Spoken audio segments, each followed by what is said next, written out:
Payton Eeles of the Minnesota Twins joins the program here. This guy was a Chicago Dog, then a Southern Maryland Blue Crab. Do I have that right? That is correct, of the Atlantic League. Of the Atlantic League, and then you were a Mighty Muscle, and then a Colonel, and then a Saint to end the year. This guy's 2024 is something that you could not possibly dream up. We're going to get into all that in a moment. Payton, really appreciate you taking the time, man. What's the offseason been like for you? I know we're working our way back from a little something right now, but it was probably a little bit of R&R in October, November, and back to the grind. Yeah, definitely a lot of rest. Just because the year is so hectic, putting so much wear and tear on your body. Got a little bit of a bone bruise right now. I'm trying to heal up. So I've been staying off my feet for a little bit, but hopefully that should be good to go here soon. But yeah, just a lot of nothing going on right now. I'm ready to get back going again. How did this year compare, like, games wise, in terms of just the wear and tear and yeah, obviously what comes with such a good season generally comes with a lot more games, and especially when you get up to AAA, seasons longer. You may have maybe played more games in a calendar year in the past, but I'd imagine the intensity and everything and just the frequency of these games. Like, did you feel like this season, in a good way, but did you feel like this season was a little bit more taxing maybe than any other you've had so far as a baseball player? Yeah, definitely. Because I think I was up to like 110, 120 games, which is the most I've played. Especially with no breaks. That was the difference, because last year when I was in college, you had your 65 games you played in the season. And then I had like a break of like a month, that July, where I was trying to figure out, oh, am I going to get drafted? Where am I going to end up not. And so going to indie ball, and I think I played another like 60 after that. So about the same amount of games, but, having that month break was nice. But yeah, now, this past year was the most taxing easily, just because it was, from April all the way until September, no breaks. And so playing 6 days a week, and yeah, it took a toll on me. You probably logged way more miles than you ever have too in baseball. And, obviously you're doing the low A, high A, triple A travel schedule and everything. But, like the Northwoods is no joke. But I see you only played, 9 games in Northwoods in 22? Yeah, I was there for like 3 weeks. Yeah. Were you a temp guy? I know that's. I was a temp guy. Yep. Right. And being a D2 guy, I think, they had their D1 promises they had to make to these coaches. So it kind of kicked me onto the curb, but it's all good. Whatever, man. Hey, you were coming off a tremendous year at Cedarville. You spent, 4 years at Cedarville, which is in the GMAC, which is D2. And then you go to Coastal. You were granted that COVID year in 2020, right? Yep, that's correct. Okay, so COVID year in 2020 gave you that extra year. You go to Coastal, then you go to Indie Ball, and then you get to affiliated ball. I want to start with the Cedarville thing and just, coming out of high school, we were talking, you were about 5'5", 170, you said, in high school. Mm-hmm. And obviously it's been well documented. There were no Division I offers there for you, so you go the D2 route. What was the D2 experience like for you? Because I know a lot of draft guys will go the NAIA or the JUCO route. The D2 route, I feel like, is a path less traveled. Yeah, I mean, you'll definitely hear a lot of different stories from different guys. Like, obviously on the baseball side of things, like, it's not as glamorous as, it was when I, went up to Coastal and experienced that, I guess, environment. But I mean, I loved it, my time there. That's why I stayed there for 4 years. Like, I love the guys there. The school, really, that's what I liked most about it. I had got a great education. I was an engineering major, and so that was one of the big reasons why I ended up choosing that school. But yeah, at the end of the day, I was like, man, I gotta kind of test the waters, see what I can do baseball wise. I feel like I deserved a shot, and so that's when I decided to jump up a level. When was it that you realized that maybe it's worth giving yourself that shot, right? Where, like, okay, clearly I've got the ability to challenge myself a little bit further now. Like, let's see how far this can go. Because sometimes a Baseball Reference page will tell that story, but sometimes it clicks before or after that or whatever it may be. But, like, just looking at the numbers, of course, every single year you absolutely raked there at Cedarville. But was there a point through your career there where you really started to feel like, hey, I can maybe do this professionally or potentially be a guy that could get drafted? Or did that not click until you put up the numbers you put at Coastal Carolina? I think it was always in the back of my head, like, I wanted to play pro ball. I didn't know how I was going to get there. Obviously I wanted to get, more offers out of high school, but, that wasn't what happened. But, my goal was to go pro out of Cedarville. I thought, I've seen D2 guys get drafted. Yeah, I had buddies that were in D2 that got picked up, and I was like, I could be just like them. I feel like I'm just as good. But then COVID happens. They cut the draft in half basically, and that was, I didn't realize it at that time, but that was unfortunately that was a tough thing for a lot of D2 hitters, not necessarily D2 pitchers, but it's hard for scouts to use those picks, especially higher value picks is only half the amount, and so I think that's when I realized, probably 2022, going into my senior year, I was like, maybe I should think about transferring, just because I'm not going to get the looks here that I feel like I deserve, even though I feel like I could make the jump, but that just wasn't what happened. What was the courting process like from D1 programs? Because obviously you see these crazy numbers, and it's funny, like you mentioned you were a football player in high school as well, and I'm thinking about Cignetti at Indiana. And Kurt Cignetti this year, like, he built a playoff team because he wanted production at lower levels as opposed to Right. stars and promise at Alabama, and guys are transferring down. So this is, I'm sure you were an enticing candidate. What was the courting process like in the portal, and why was Coastal the right choice? Yeah, I mean, you hit it on the head there. I think there's a good value in players that come from a lower level. They sort of have a greater appreciation for when they get to that highest level, kind of like the JUCO mentality.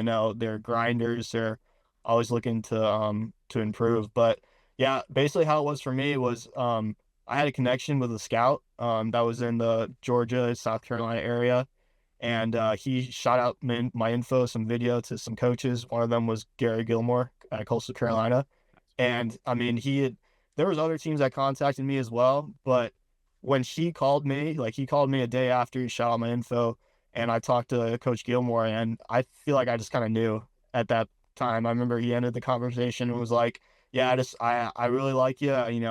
I'm hearing great things about you, and I want you to come up here and be a leadoff hitter for us and wear teal and black."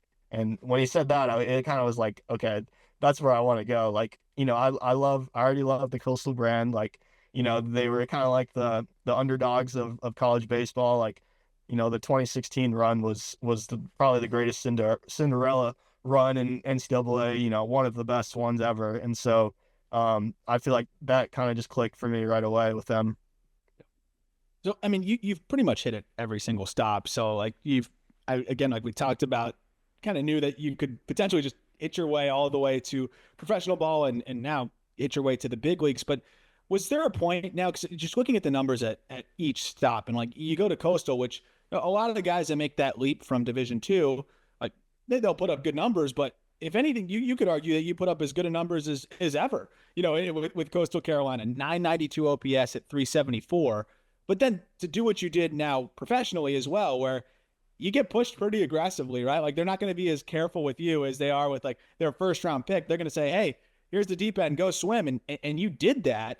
Like, was there a point where you surprised yourself? Because, you do what you did at Coastal. I just mentioned those numbers, but then also in 64 games, ironically, almost the exact same sample in AAA, you're hitting 300 with a 919 OPS. Like, I'm sure you have a ton of confidence in your hitting ability. How couldn't you with your rap sheet here of everything that you've done from 2019 onward, and I'm sure in high school. But was there a point where you're like, wow, I can't believe I'm hitting at this clip against this competition? Yeah, well, first of all, I was 299 AAA. I struck out in my last at bat, which brought me under 300. I couldn't believe it, but no, but I tried to round you up. Yeah, well, that's good. It's good. I don't know. I just feel like I'm just a competitor. I like when competition gets harder. That's just how I am. Like, whenever I play a video game, I'm putting the settings on Heisman. Like, I like playing at the hardest difficulty. That just kind of fires me up. I feel like if I'm succeeding and it's not the highest level, kind of like playing at D2, I was like, it wasn't fulfilling for me, and I need that I guess I don't know, that challenge, yeah, of making it to the, and proving myself that I could, play at the highest level I could. And so, yeah, I mean, but I went up to AAA. I didn't start hitting at first. I was just, getting on base, taking my walks, playing good defense. And that was like my first month in AAA. And I was kind of like, this is hard. This is easily the hardest competition I've faced so far. But just working with our coaches, watching some of our teammates, seeing what they did, I was like, okay, I'm starting to figure things out. And finally the bat came around. And so, yeah, that's all I can say about that. I just like being challenged. Dude, you say finally the bat came around. I was reading a feature that Baseball America did a couple months ago, and they chatted with the farm director Drew McPhail. And number one, you signed for $500. Big time, yeah. Dude, look at you, man. I mean, that's something that people are going to remember for a very long time. It's like this kid made it to AAA after signing for $500 after playing 6 games in the Atlantic League to open the year. That's utterly amazing. But, he mentioned when you first got the bump to St. Paul after raking in low A and raking in high A, it was a situational like org guy type deal where it's like, okay, he might be here a week. You say you finally got going about a month in, but like you were so good right away that you were undeniable on that roster and you were at the top of that lineup. A lot of that came from the walk. And I'm really curious about this because you ran a 14% walk rate in your first year of affiliated baseball. Somebody in your position, I feel like, would feel this like overwhelming sense of, I got to hit my way up each level. I got to prove myself with the bat. You proved yourself with the patience. Where does that come from? I would say it came from going to Coastal. We had a saying there called be obsessed of getting on base any means possible, right? I had gotten up there, and through like the fall season, the short spring season, I think I was one of the last guys statistically in drawing walks. And Coach Gilmore, Coach Stahl, they sat me down. They're like, man, if you're going to be our leadoff guy, we need you to draw those walks, take those hit by pitches. I know they hurt and stuff, but they're they help the team. And so I feel like that kind of changed my mentality to where I wasn't going up there and getting hits to viewing that as success. It was, okay, am I getting on base? Honestly, like that was like, no joke, like revolutionary for me. Like that changed how I viewed a lot of things, especially, when the competition is so much better, in AAA, to where it's hard to find success. Like it's hard to get hits. So viewing that as just as good is like huge mentally. At least it was for me. So that's where I'd say that kind of started. Real quick, Aram, I'm looking at the hit by pitch numbers, and obviously Payton walked 45 times in 63 games. 4 years at Cedarville, he got hit with 11 pitches. I didn't like getting hit. Dude, in 63 games at Coastal, you got hit 20 times? Yeah. Oh, that's leaning into it. I mean, good on you, man. Yeah, it's honestly like, I feel like if you're more relaxed, it hurts less if you're more relaxed. Yeah, that would make sense. Yeah. If you're not as tense, very hard to be.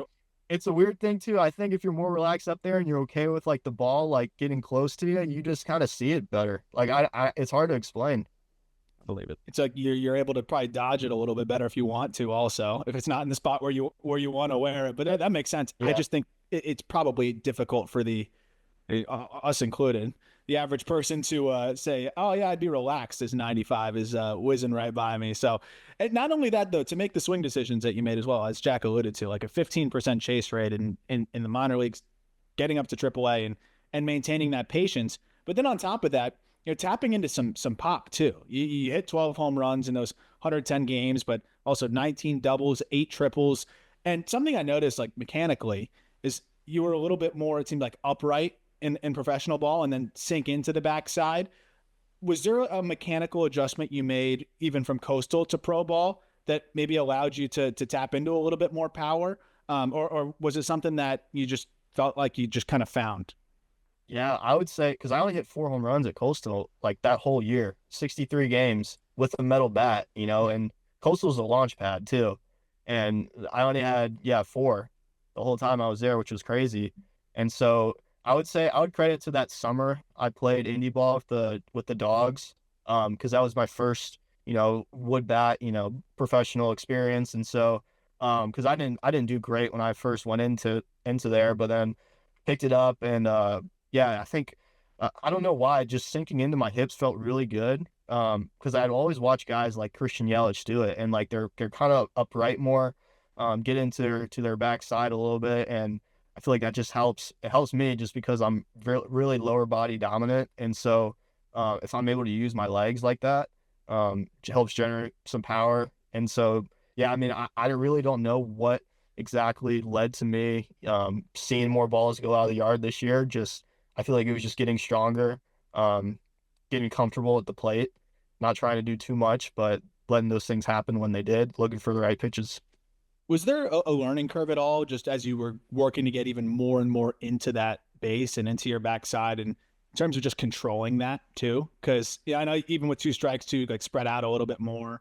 It Yeah, can be easy definitely. to kind of teeter and go both ways. Like, was it just one of those things that came naturally for you, or did you have to like practice, with maybe even without a bat in your hand to get that lower half balance? Because that's what stands out to me when I look at like open side video, just the way that you're able to control that lower half and just how repeatable everything is makes sense that you were able to, hit 299 this past season.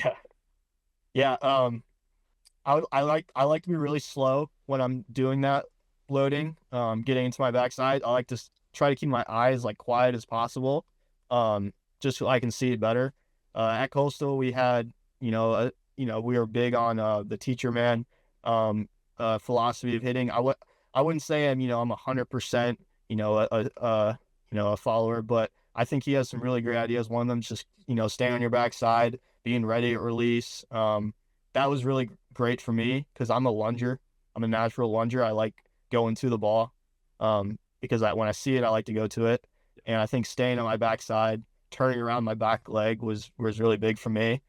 Um, and so yeah, that's why I feel like maybe I could have had a little bit more pop this past year was I feel like just developing that part of my game. Um, and yeah, Interesting. Now, you mentioned when you were talking about kind of sinking into the backside, Yelich, and your frames could not be more different, right? Like more you're different. Yeah, 5'5". Yelich was a baby giraffe for his entirety of, his Miami tenure before he got to right. Milwaukee and was the best hitter on the planet for a bit there. Who are some other guys that you looked at when you were in college or, maybe even this past year and said, you know, this guy is doing X really well. I want to see if I can tap into that a little bit more. Yeah. Well, I mean, Altuve, that's the number one guy. That's always been the number one guy for me. Just because we're so similar in stature. But he's a righty, I'm a lefty, and so it's a little bit different. But some of the things that he does, I try to do. His hands are really high. Mine aren't necessarily that high, but I like to still have that top hand feeling to the ball. I know he scissors as well, which is something I've tried to do, but as a lefty, it's a little bit different. Um, and then I would say with two strikes, I like looking at Arise, of the Padres. He was with us for a little bit, the Twins, 2 years ago, but the way he's able to be so tight turning, especially with two strikes for me, uh, just putting the ball in play, still having good plate discipline, but fighting off pitches that you don't like, putting balls in play that you do, ones you're looking for. So yeah, those are two of the guys I would probably say that I would look for tips for. You mentioned the ready at release thing, and I think that's definitely, you mentioned like some of the key components you can take away there. Like that's one of the things that getting ready for Major League Baseball as well, and even AAA, but especially in the show, like average fastball velocity in the show is 94 plus. Like Mhm. you got to be ready for that, and then everything kind of builds from there. Even though fastball usage continues to go down, one of the things that stood out to me is how ready you were for velocity consistently, like this past season, and against 94 plus, you had an OPS north of 1100, Dude. which is pretty absurd. Is I it didn't know just, that. Wow. yeah, which is awesome. What, like, is it a focus on getting to your slot early so that you can feel like you're ready for that velocity? Do you feel like it's also just the efficiency of your swing? Or let me like pose the question a different way. When you're not catching up to velocity, what's the thing that maybe you try to key back in on? Because clearly it didn't happen very often this past year, but if you are feeling rushed, what do you usually think the culprit would be? just timing. Usually that's a lot of my issues. Whenever I'm kind of mini slumping, I'm like, man, this doesn't feel right. Usually it's a timing issue. Maybe I'm moving too much. Like, I could. It's like I said with my head trying to be as still as possible, my eyes trying to be really quiet. A lot of times when I'm doing too much before that, and that's why I'm kind of getting blown by velocity. So yeah, we do a lot of velo training before games. We'll have machines in our cages that are, shooting these kind of foam balls, Yeah. and they'll come at you pretty quick. And so that's a good way for me to make sure I'm locked in that way. But yeah, just trying to find that place where you're ready to launch. You're not you're not moving during it, but you're still able to apply the most force as you can when you do swing. So that was a big part for me. We were just talking about that last episode, the foam balls, Yep. every machine that you guys are seeing is beyond me. Like it's fuzz coming out of the machines, but also those foam balls are going to help mimic vert. What does your off season look like when it comes to prepping like that? Like, are you seeing foam balls out of the machine? Do you want to see live arms? How have you gone into, not just this off season from 24 to 25, but, previous off seasons when you're getting ready for D1 baseball or when you're getting ready for, indie ball or hopefully that shot at affiliated ball last year? So I love machines. That's where I do most of my training when I'm in off seasons. Whether it's, a mini hack or one of the big ones that shoots, that high velo. But I used to not like machines. Like I would say before, COVID time, I was not a big machine guy. I couldn't hit off one, mainly because reason that I wasn't ready when the ball came out of the machine. Like I was late. And I feel like that's one of the great things that machine work teaches you is you gotta be ready no matter what, like, cause I would get messed up with whoever was feeding me because it wouldn't be the same timing that I want or whatever. So yeah, it kind of forces you to be ready at release, like we're talking about. So yeah, that's most of my work. I'll put in breaking balls. I'll have it mix fastballs and breaking balls. Sometimes one of the huge ones I like to do, especially during the season, is have the feeder mixed location to where it's shooting balls. So like half the swings I'm not even swinging, because I'm training my eye more than just training my swing. And that really gets me locked in, especially if I'm facing a certain pitcher and I want to see balls in certain areas based on, his arsenal, where I'm looking for. And so, yeah, like just seeing balls, not even have to swing at most of them, just swinging the ones you want to, is huge for me. On the defensive side of things too, I think it's fascinating because when you talk about like the org guys, I mean, you kind of just get thrown wherever in the beginning, but then as you started to really hit, I think it was more of a, well, where can this guy plug in for us maybe at the highest level because he's capable at a bunch of different spots. And, you played second, you played left, you played some short, you played center, like all over the map. Naturally, what's the position that you've just most comfortably, I think, transition to in affiliated ball, or just really if you had to pick one spot where you're the most comfortable? And then where's the spot that maybe you're most excited to continue to work on? And just what was that experience like just moving all over the diamond? Yeah, well, definitely second. If I had to pick one, I think I'm most fitted for that, just with my physical size and stuff. But the one I'm most excited for is shortstop. It's always been shortstop. That was a position I grew up playing. I was also a catcher, but if I wasn't catching, I was playing shortstop.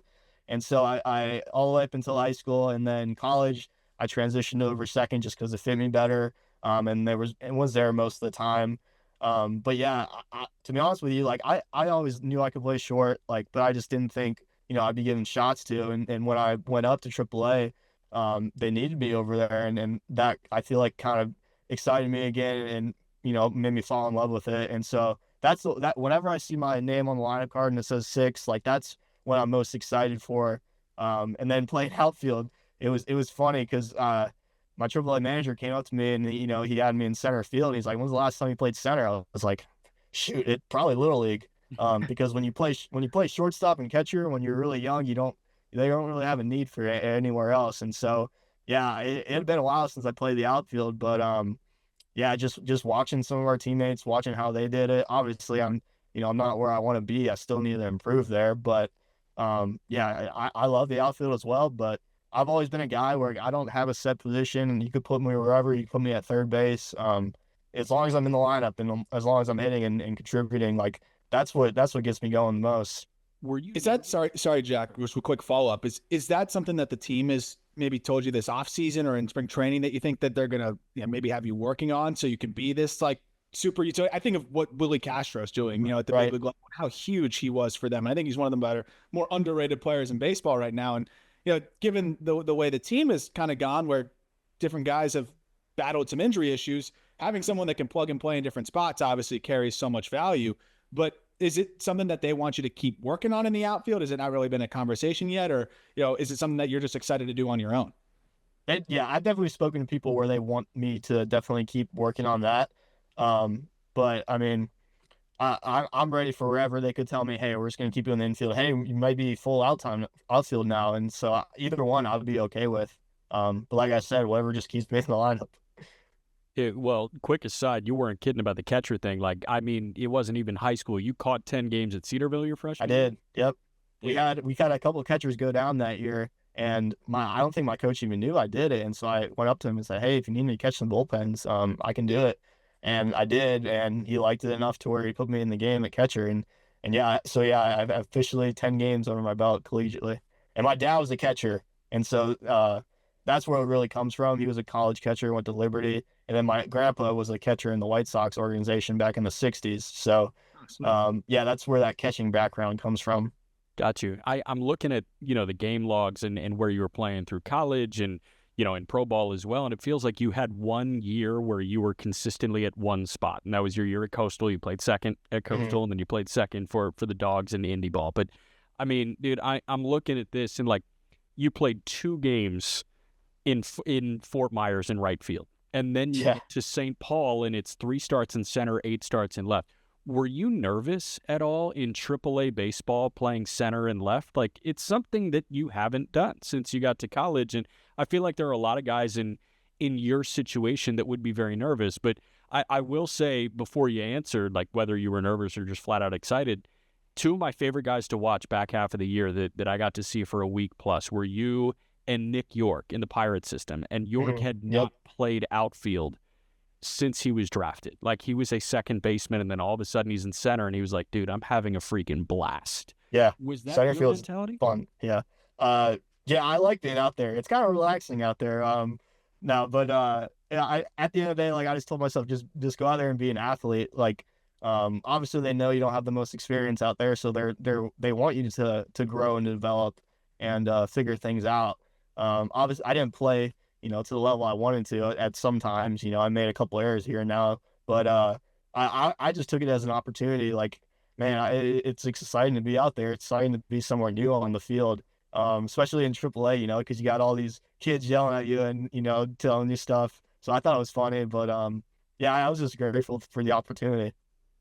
So after such a incredible year where, again, you start in indie ball and finish one step away from the big leagues, the obvious answer to the question will be focus on doing what you can do to get to the big leagues. But just for yourself in a vacuum as a ball player and everything, after a year like that, what's the focus for Payton Eeles in the offseason and getting geared up for spring training, which is not too far away here, to just follow that up and build from what you did last year?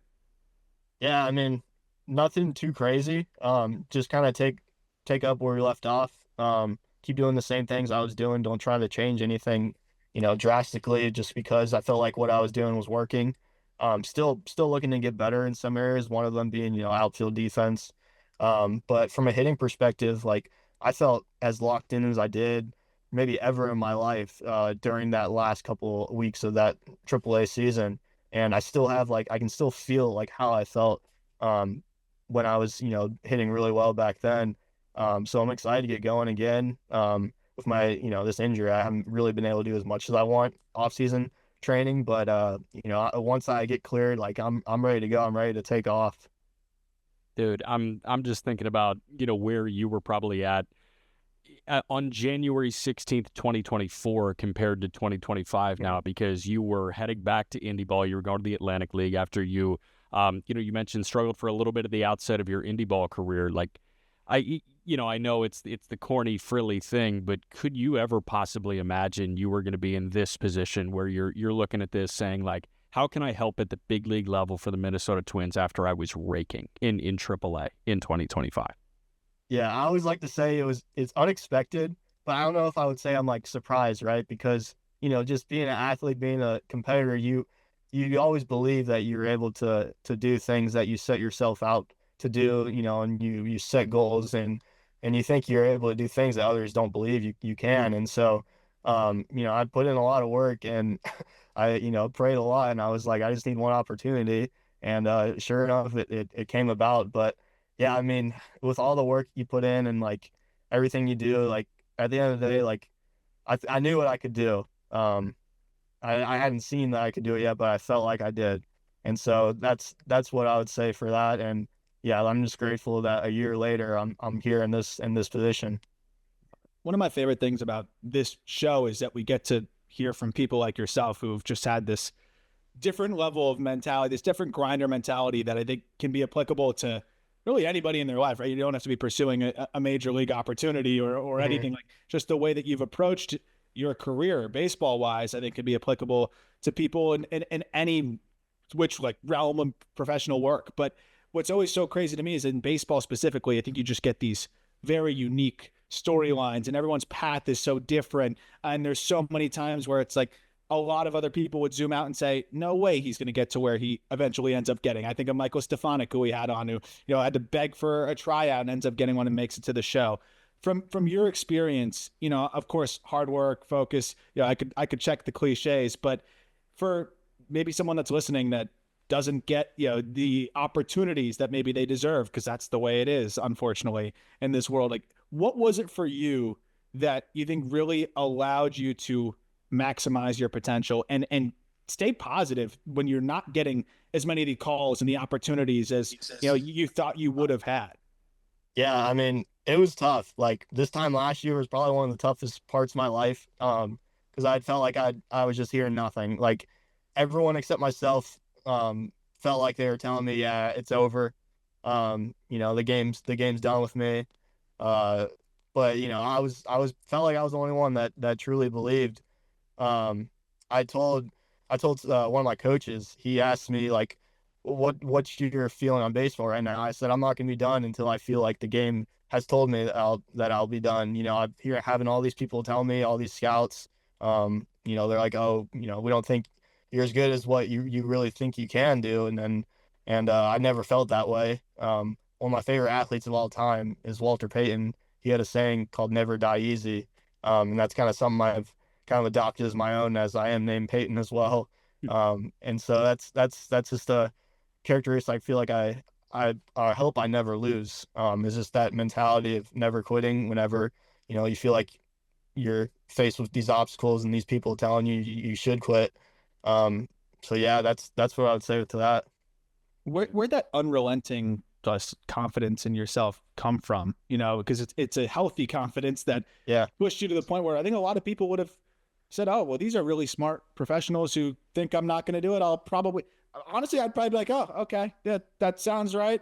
If you say so. Like, what was it for you that, what is it that allows you to just have that unwavering confidence in yourself, despite, people whose jobs it is to analyze talent being wrong about you? Yeah. I think I want to win. Like whatever I do, I always want to win. I hate when people telling me like, oh, you can't do this. Whenever somebody says you can't do something, like that's gonna motivate me more than anything to show, not even to do it, just to prove them wrong. Like I think that's what fires me up most out of anything. And looking back on my career, the moments that has happened, that's when I end up getting the best out of myself as an athlete. I'm also a younger brother. I feel like that's played a big part in it. I always wanted to be my brother and everything. And, it drove me crazy whenever I wouldn't, even though, he was bigger or, he knew more than me or whatever. And so I feel like that was just ingrained in me from, since I was, little. And so, yeah, like just wanting to be the best version that I can and wanting to prove others wrong. Cause even now I have, people. I'm a big like Twitter guy, so like I'll go on Twitter and see stuff, and it's like some random guy. Oh, he's maxed out. Like he already reached all his potential and stuff, and even that fires me up. So that's why I think there's the greats like Tom Brady and Michael Jordan. They always found reasons why to be motivated. Yeah. It could be the smallest thing ever, but I think that that's truly like a skill that good athletes have is finding motivation wherever, because especially in baseball, it's a long season. It can get like mind numbing at times. So not losing that edge to you. But yeah. Dude, I love that mindset. It's a very rare mentality, and it's an awesome mentality. Last one from me real quick. I found this quote from your first indie ball manager, Butch Hobson. I Love think that for guy. I think for breakfast he eats baseballs and eggs. I think for lunch he eats baseballs and a piece of chicken, and I'm sure for the pre and post game meals, whatever he eats, he has baseballs with it. Was Butch right? How many baseballs do you have in your daily diet? I think Butch was right from like like a not a physical sense. But yeah, I love playing for Butch. He used to coach the Red Sox in the '90s, and then yeah, he was my manager in Chicago, and he always called me Pete Rose. I was like, he's like, you're a Pete Rose type player. I'm like, what does that mean? And sure enough, Pete Rose has that quote. I'd walk through hell in a gasoline suit just to play baseball. I was like, oh, okay, that's where that comes from because I try to have that same mentality. I love playing the game. I never want to forget how great this game's been and my love for it. So yeah. I love it, man. And you've proved a lot of people wrong this past season. I'm excited to see you keep doing that in 2025. And it was such an awesome year to keep up with, and excited to see you follow it up, man. But congratulations on all the success. And thanks so much for taking the time to hop on the show. Oh yeah, no problem. Thanks for having me on.